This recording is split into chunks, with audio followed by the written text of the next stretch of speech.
We are heading into week 1 of the NFL season. Running backs. Every fantasy league has 2 spots to start them, and usually you got some flex spots mixed in there as well. Do you trust the up-and-coming rookies? Travion Henderson, Omarion Hampton, Najee's back. Oh no, Ramondre Stevenson the past. Who do you start? Who do you sit? Do you lean into the dusty veteran that we're going to see Thursday Night Football? Javonte Williams. This video will cover start sit for every single game in week number 1. Now, we already have a whole tier list video for running backs, for wide receivers, defense, quarterback, tight end. We have every tier list already out. Go check those videos out right now. Please smash like and subscribe and help us out as a small channel. We're on flockfantasy.com. The GOAT, Mason Dodd, uses this free tool. Go check it out on flockfantasy.com for free. So looking at the first game of the season. Thursday night. What's the song? It's like, bum, bum, bum, bum. I'm playing, bro. Thursday Night Football, Amazon Prime. I'm excited. And the number 1 overall running back, in my opinion, for week 1 is Saquon Barkley. Micah Parsons is gone. Oh no, they have Kenny Clark. He's just not. Listen, I get it. The Cowboys do have a decent defensive line, up and coming, recent second round pick. Okay. Kenny Clark. Okay. Listen, this game is going to get ugly quick. The Eagles can control how they win this game. They don't have to pass. They don't have to air it out.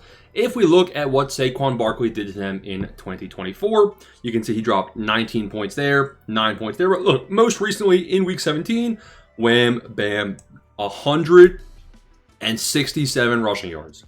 Saquon Barkley will be just fine versus the Cowboys Thursday Night Football. I believe they're going to rely on him heavily, and he should have a very nice day. It's an automatic start, right? Javonte Williams and the Cowboys rushing backs are where this gets a bit more interesting. A lot of people drafted Javonte Williams with an ADP of around 110. Looking at Javonte and what he did last year, like 1, 2, 3. You have really 12. Do you take 12 as a startable week? Sure. He really had 4 startable weeks out of 18. His snap percentage was, 60%, 60%. Even with this span of 4 weeks of 60% or more of snap share, he really only had 2 startable weeks. And you can see one of them was touchdown dependent with a 2 touchdown day.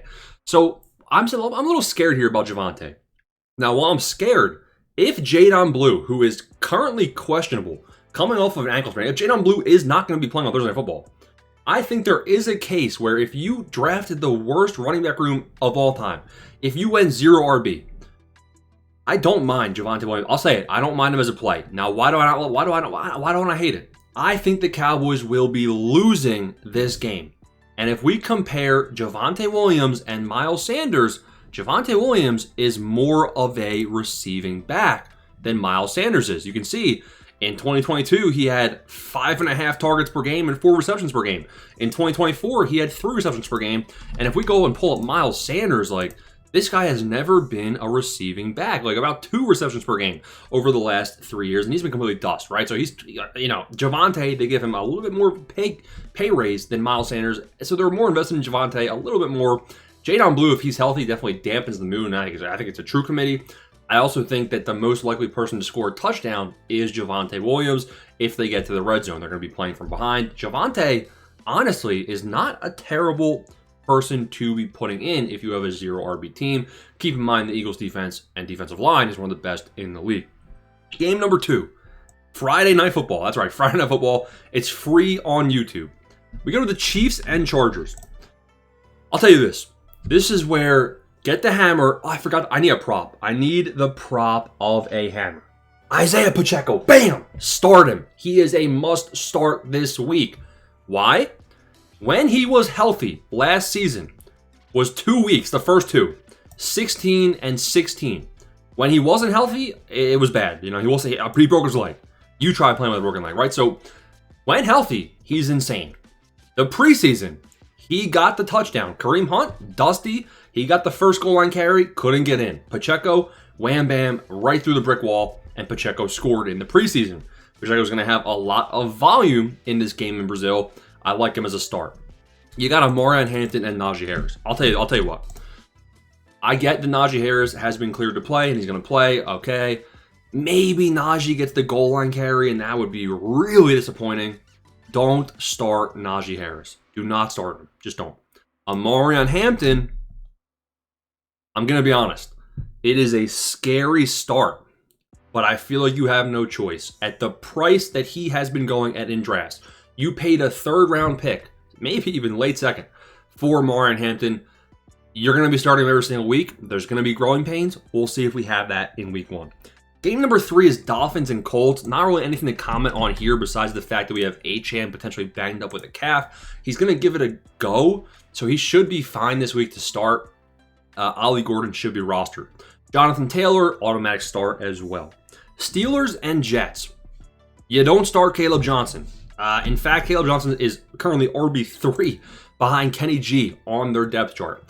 Jaylen Warren could actually be an intriguing start this week as well. Now, this projects out to be the lowest scoring game of the week.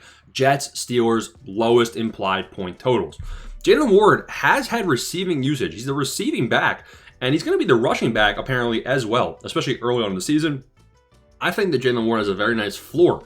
Like, if Jaylen Warren scores less than 8 points, I'd be shocked. I think he's going to get probably 4 targets out of the backfield, if not more. You got Aaron Rodgers in there. Jaylen Warren might be the wide receiver 2 on this team. I mean, the wide receiver 2 is not great, right? So I like Jaylen Warren as a sneaky start this week against the Jets. Now, on the other side of things, the Jets, you don't start Braylon Allen. You don't start Isaiah Davis. You start Breece Hall. But really, I can't wait to see what we need clarity on what that Jets backfield split is going to look like.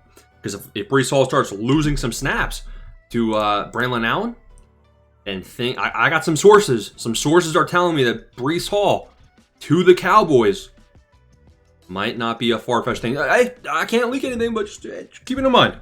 Panthers and Jaguars. Chuba Hubbard should be in your lineup. Chuba Hubbard, he's the clear lead back, and the projected volume he's going to have in week 1 makes him a start automatically.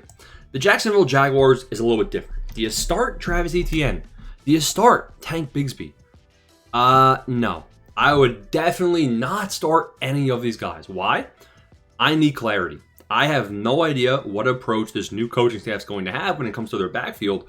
Are they going to have Etienne in there maybe 2 out of 3 times, and then Bigsby's the 3rd? You got Tuden. They kept LaQuint Allen Jr. No one's talking about him. LaQuint Allen Jr., they kept him as their 4th running back for a 3rd down pass catching role. So he could honestly compete with Etienne for the pass catching stuff. Like, it's just scary. So I would not feel comfortable starting any Jacksonville Jaguars running backs this week. Cardinals versus Saints. James Conner is going to feast in this game.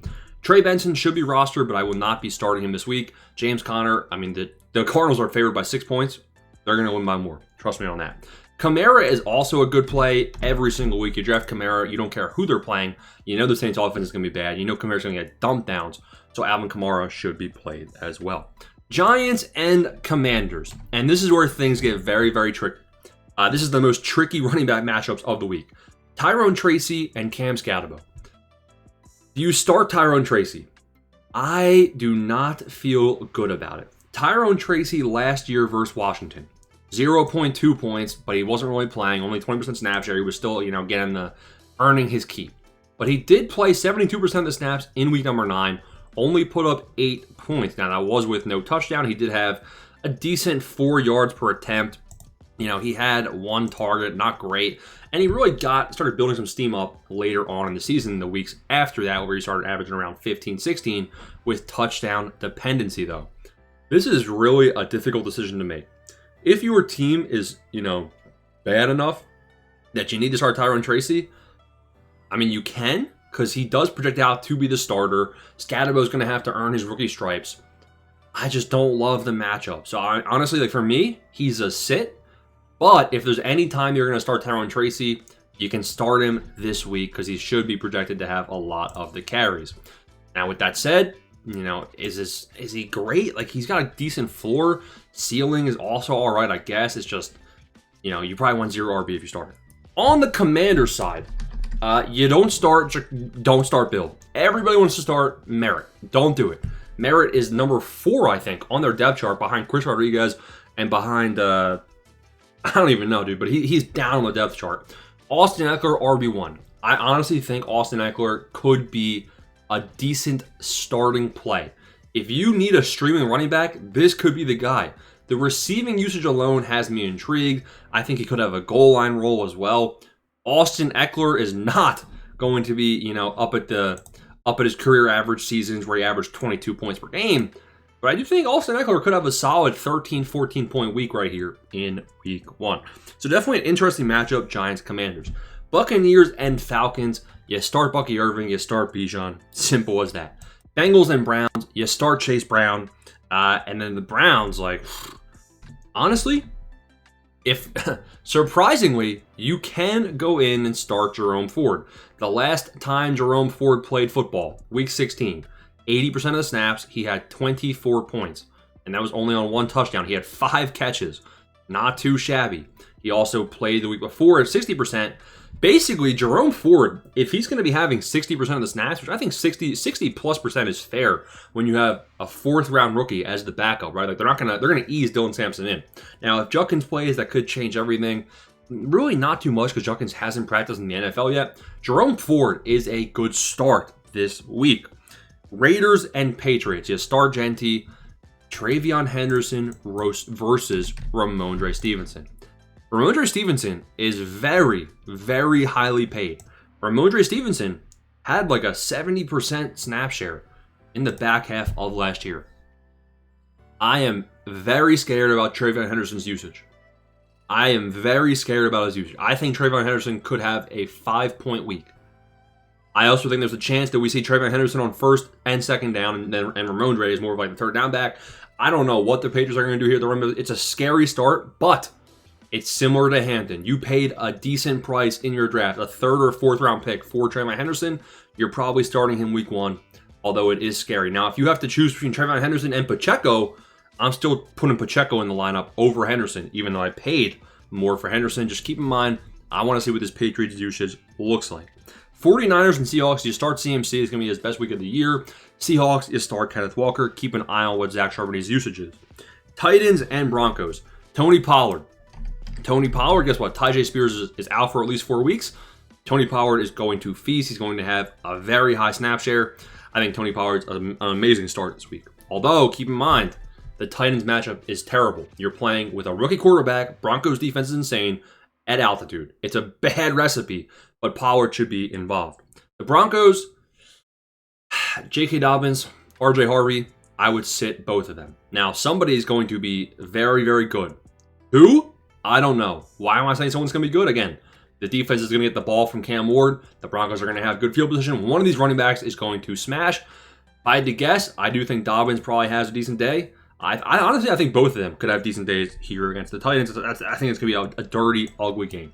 The Lions, you start Jahmyr Gibbs. You probably start Montgomery, but like it's not exciting. If you drafted Montgomery, you shouldn't have. The Packers, Josh Jacobs got more exciting with the Michael Parsons trade. I think it's solid. Texans and Rams. For the love of God, please don't. Do I have to inform you? Don't start Nick Chubb. Don't draft Nick Chubb. He's dusty. The one thing you can hope for in this Texans backfield, the one thing, is that Woody Marks is the next Alvin Kamara, and he has the receiving role, and he can carve out a rushing role. That is the one thing you can hope for in this Texans backfield, because Woody Marks has all the upside in the world. Nick Chubb is dust. Do not start him. I get he's going to have the volume. He could honestly get a touchdown and give you a good week, but it's like he's not going to have a rush over 11 yards. He's just not. The Rams, go ahead and start Kyron. You'd be happy about it. Ravens, Derrick Henry, of course. Bills, James Cook, of course, is a start. The final game of the week, Monday Night Football, Vikings, Bears. Aaron Jones versus Jordan Mason. Well, let's take a look. Let's not forget that Aaron Jones had 1,500 scrimmage yards last season. Did you forget that? I didn't. We take a look at what he did last year, 14.2 points per game. Not too shabby. Second half of the year, even with the 60% snap share, he was still pretty safe for final 5 games of the year, above 12 points every single time, and a 19-point game with a tutty against Chicago. I honestly don't mind Aaron Jones as a play this week, but it's going to be a little bit interesting to see. Does Jordan Mason take that goal line role? And then his floor is, probably a little bit lower, and his ceiling's a bit lower as well. The Bears, you can start DeAndre Swift. I don't love the matchup here, but I do like the projected volume. I don't like the Bears' offense, but someone's going to have to run the football. Swift should still have about 75% of the touches. Swift has a good floor. Swift's going to get at least 8 points this week. How high is his ceiling? Probably not too high, but he is somebody you can put in there as your running back. That is every single matchup. Running back starts, sits. Let me know what you think down below. Any comment, any questions. Let me hear them. Thanks for watching, boys. Please help us out as a small channel and subscribe.